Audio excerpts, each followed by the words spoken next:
তোরা দু ভাই বাড়ি থেকে কোথাও যাস না। তোর আব্বা মাঠ থেকে আসলে কিছু কথা বলবে তাই বলে গেল। কেন মা আপা কি বলবে তাই বাড়িতে থেকে বলে গেল? তোর আব্বা তো কি বলবে সেটা তো আমি জানি না, আর কিছু জিজ্ঞাসা করবো সে সুযোগ তো নাই। কাল তুই বিয়া করে নিয়ে আসলি, তারপর তোর বাপ এমন করছিল কেউ জানে তোর বাপের বুঙায় মরিচ লাগিয়ে দিয়েছিল, তাই কিছু জিজ্ঞাসা করতে পারিনি তুই। ঠিক আছে তোর মুখ হাত পা বস, তোর আব্বা আসছে। ঠিক আছে। ওই গো লতুন বল, তোমার শ্বশুর আসলে একটু চা করে দিও। Yeah.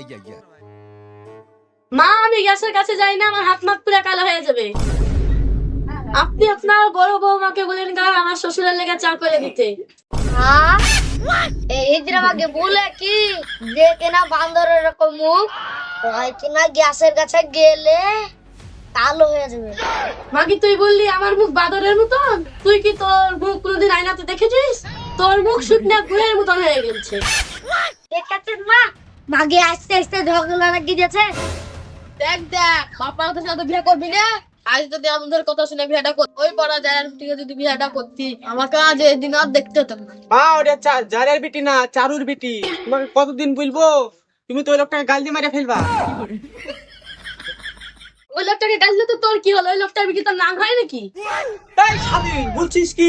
মা আমার ভুল বললো তাই আমি ঠিক বলে দিল, আর তুই তো চলছিস কেন? এই জানের বেটা তুই কি বললি আমাকে? এই সবাই চুপ করো। এই তোমরা সবাই চুপ করো, তোমার শ্বশুর আসতে বলে তোমাদেরকে চা করতে হবে না, আমি করছি। তোমরা সবাই ঘরে যাও।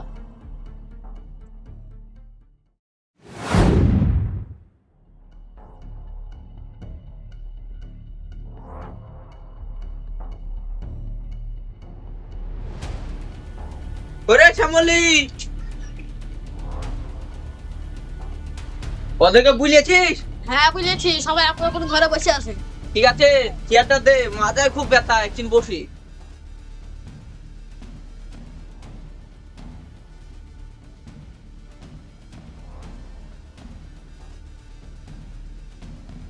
ঠিক আছে তাইলে ওদেরকে ডাক, কিছু কথা আছে বলি। রাজ কইরে শুই, দাদা তোর আব্বা কি বলবে দে বাইরে যাই।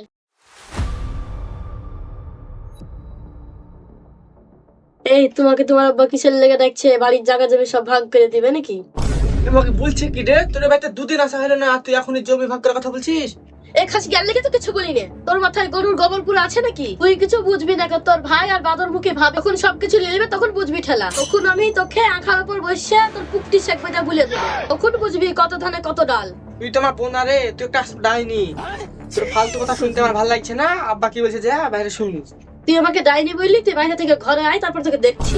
তোর ফালতু কথা শোনার টাইম নাই, যা বাইরে কি বলছে দেখেছি।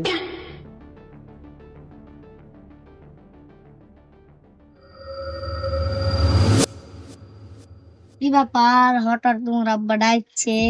তোমার ছোট ভাই ওর মা বিয়া করেছে বলে ভিন্ন টুনু করে দিবে নাকি? ভিন্ন যদি করতে চায় তাহলে তুমি বলবা, ভিন্ন টুনু হবো না। না না, ভিনু যদি করে দেয় তাহলে আমরা ভিনু হয়ে যাবো। ওই ছোট ভাইয়ের সাথে খাবে কে? কাজ কাম করতে পারে না খো কুড়ে, তখন আমাকেই কাজ করতে হবে। ও তখন বসে বসে খাবে। আরে খাসি, এখন যদি ভিন্ন হয়ে যাও তখন জমি জায়গা সব দিয়ে দিবে। যখন জমি জায়গা ভাগ হয়ে যাবে তখন আমরা ভিন্ন হবো। ওরে মৌসুমি, যাক তোর মাথায় বুদ্ধি আছে, এর লেগে তো তোকে আমি এত ভালোবাসি। ভালোবাসে না ছাই? আরে মৌসুমি, তোকে এত ভালোবাসার পরও তুই বললি যে তোকে আমি ভালোবাসি না। যদি এত ভালোবাসতে তাইলে এখন বেনারসি শাড়ি চাই যেন কিনে দিতে। আচ্ছা এই ব্যাপার, তাহলে তোকে কালকে বেনারসি শাড়ি কিনে দেবো। ঠিক আছে যাও, তোমার আব্বা কি বলছে তাই শুনো। ঠিক আছে। Yeah.